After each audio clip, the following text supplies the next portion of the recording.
All right, we're joined by Falcons running back Todd Gurley on behalf of Gatorade and Bolt 24. Give me your thoughts on what this year was like, right? Changing teams, going back to the South, new system, new city, but, no fan interaction, no preseason. Yeah. Like, as you look back, what was this year like? As far as like camp and on the field and OTAs, all that was, easy because obviously it was minimized and, you had to build us up, phase 1, phase 2, and then get started. It was definitely weird for us, like on the field, really no fans. It was definitely weird, man. The energy just wasn't there. No, didn't matter, what stadium you was in.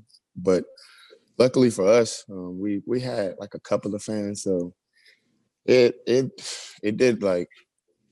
It made us feel a little better, but it was just weird, man. It was definitely a weird year. I'm pretty sure everyone can kind of really just speak on that.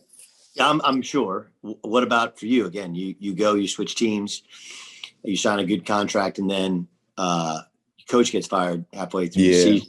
Right? There was the crazy loss to the Cowboys. Like, what's that all like for you to process? Oh man, that's just football, bro. Like, just really, it's just football, bro. Like, you're gonna see the best and you're gonna see the worst. So, one thing about this league, man, it's like you think you done seen it all, but yes, you definitely have it. You saw with the Rams, right? With the Rams, and you got to turn around, then you go to the Super Bowl, then all of a sudden the Rams, the Rams let you go, and then you go to the Falcons. Yeah. And that's and it wasn't the offense's fault, right? It was just couldn't find a way to finish games a little bit. But for you personally, considering how you were seen as the best back in the league when you lead the Rams to the Super Bowl, and now you're trying to personally rebuild your stature within the league, was this season a success for you personally? I don't do personal goals. I never done them. Even when I was, having all the success. So it's just like, as a team, we didn't have the success we wanted. Didn't have the record we wanted, didn't finish a lot of games that we wanted, but that's just part of sports, man.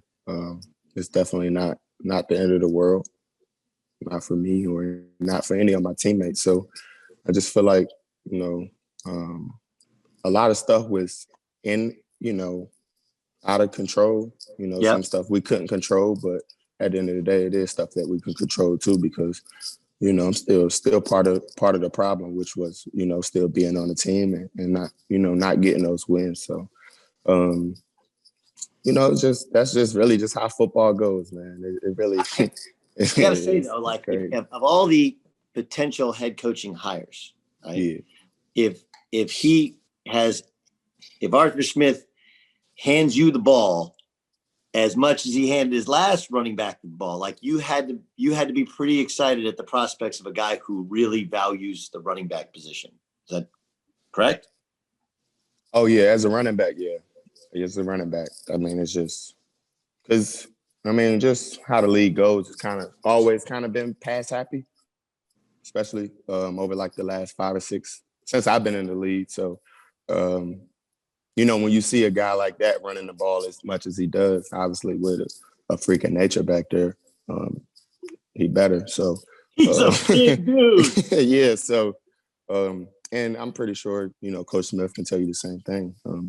It makes any coach job easier when you can just literally hand the ball off and don't have to, worry. But at the end of the day, you got to give credit to the whatever, the whole Titan staff. I know I played with Roger Saffold, and I miss that guy for sure. He's a great, left guard. He brings the energy all the time. And then you got good receivers as, A.J. Brown, big receivers, guys that can block. So, yeah, man, congratulations to Coach Smith for being able to be a head coach. And not only that, a lot of people, be smart too smart for their own good. And he was able to just do what he's been doing, You know, since he got that job and whoever had it before, he's like, we got Derrick Henry back here. Why not just run it? You know? Yeah, run it or run play action. Run it. Yeah, play action. And he was doing like the little throws in the end zone. So, I mean, as any running back, man, whether it's a 220, 230 pounder or 180 pounder, like, you know, you get excited about a guy like that for sure. How surprised are you that Tampa was able to win 3 road games and get to the Super Bowl? Not surprised at all. You know, they ended up playing. They went on a roll towards the end of the season. And, you know, I think we ended up playing them like 2 out of the last 3 games. Yeah. So got to experience that for myself. So definitely not surprised at all. Great team. What's your reaction to the Rams trading Jared? I don't really have a reaction, to be honest. Come on, man. Like, you know, you were there when, and they, you know, it's kind of the same thing as they did with you, right? Gave you all the money. And then, the second, it feels like second things didn't go the way they wanted to go. Yeah. Now, so should I be surprised by it? I guess not. I guess not. So then the reaction was, I'm not surprised. No, I'm not surprised. I've never been surprised by anything in the NFL since I've seen Peyton Manning leave the coach. Like, if Peyton Manning can leave the coach, like this is Peyton Manning, one of the greatest quarterbacks of all time. Like, if that can happen, like, anything can happen. Literally anything. It's a fair point. But to go from giving him that big deal to let's just, I mean, Les Snead was like, but that's the thing though. A lot of people like, oh, he got the money. You can't give him away. Like, you got to give respect to the Rams of not just holding on to a player they feel like they not gonna, keep going or progress, or even if they don't want to deal with the situation. Most teams would just bench a guy and just keep him there for no reason, So you gotta respect that aspect too. They want to win and they want to win now. So you kind of got to look at it. You got to look at it from both sides. Obviously, as a player, as any player, it doesn't matter what team you're on. You're going to want to get paid, and you're always going to want to finish. Whatever franchise the cliche. I want to be around forever. I want to be with this franchise forever. And bro, coaches, GMs do it all the time. They're like, we're not going to trade this guy. We're not going to do this. We're not going to do that. And like literally a week or two later, they're like trading the guy, but no one says anything to them. So it's just funny how the game goes. But it's literally part of the NFL, man. And that's why they say, not for long. It's not for long. So how do you maintain your confidence, right? And you've always been a straight shooter, confident dude. You know how you do what you do. Mm-hmm. But when a team releases you, that's your first. You had success the second you stepped at Georgia. You were a baller. Yeah. You came back early to play for the Rams, and the second you came back and played, like you hadn't. It's not that you hadn't seen adversity because you hurt your knee in college, right? That's adversity. Mm-hmm. But in terms of somebody saying like, "Hey, we don't want you anymore," that had to be the first time like ever. How did you maintain your own self-confidence and self-worth? I don't know, man. It's not hard, but it's just like don't scoot down to other people's level. Like obviously when you draft a guy that's first round, whether it's whatever position you're at, your job as a coach is hey, we're gonna feed this guy. We're gonna put this guy in the best positions. And towards guys like the end of guys' career, it kind of goes away from that. But that's how it always go, and it will always be like that. So, I mean, there's no reason to act a fool or, be a diva or whatever it is. Like, man, just go about your business. That's your job. Go about your business. If they want to feature you, they want to feature you. If they don't, they don't. Like, you can't control any of that. Outside of obviously everybody wants to get paid. Yeah. What your team next year, be it returning to the Falcons, be it somewhere else. What is the the bullet points that Todd Gurley thinks fits you, right? Because it's not just about do you run the ball. It's what are the things that are the magic words to you? They're like, or system to you, style to you that would intrigue you and make you think this is where I want to continue my career.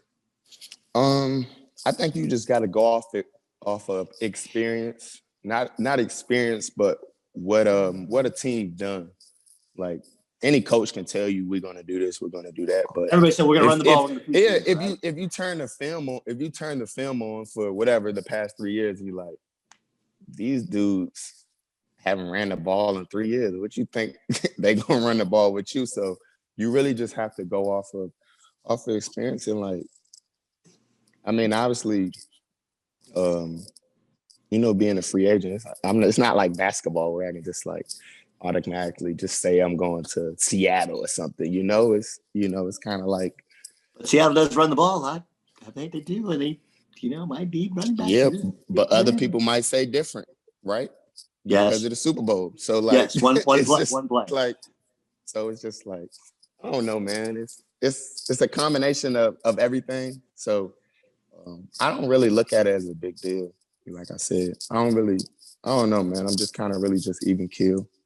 I know it's really, it's always been really impressive. I know you got to go, but I got one more before we get to talking about Gatorade.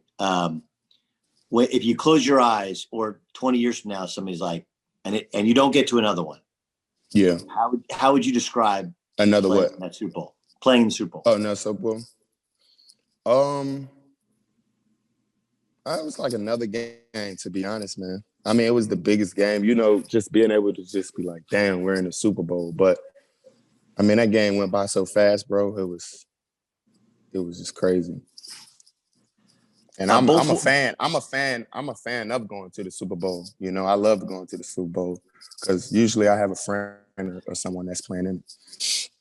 Yeah, I mean, you play where you play as long as you played, and you play where you played in college and where you grew up. I'm sure a dude really well on every team, especially the good ones. All right, so tell me about Bolt 24. Why is this? Is it for pregame, halftime, before you go to bed? When do I drink it? 24/7. Bolt 24 is my hydration go-to drink, man. Keeps me ready 24/7. It comes with real watermelon water and no artificial sweetness, so you can drink it whatever, man. It doesn't have to be pre-game, post-game. It can be during the game, in the morning, so it's a 24/7 drink for sure. Orange passion fruit, is that your flavor, or is that just the one they gave you to show me? That's your. I got this one too, though. I got the watermelon strawberry. The watermelon's good. Yeah, I don't know anybody who doesn't I like both of them though, man. Just depends. I'm sipping on both actually. I like that. I respect that. I appreciate that. Todd, I cannot wait to see where you go next. By the way, who wins the Super Bowl? You said you're a fan. Fans have to make picks. Bucks. Who I lose to a couple years ago. Who you lost a couple years ago? Brady? Exactly. This is honestly, okay. Rodgers, Mahomes, they still have the arm. They got the legs. Brady, kind of a statue, didn't play great in the second half, but his team always finds a way to win. So in your mind, who's the best? What you mean, who the best? Brady, Mahomes, Rodgers. I ask you, who do you think who's the best? Bro, Tom Brady is the greatest quarterback of all time. Like, out of everybody that ever played in the NFL, Tom Brady is the GOAT. No ifs, ands, or buts about it. There's no other question I need to ask. You were great. Thanks so much for your time, dude. Can't wait to see where you play next. Appreciate it.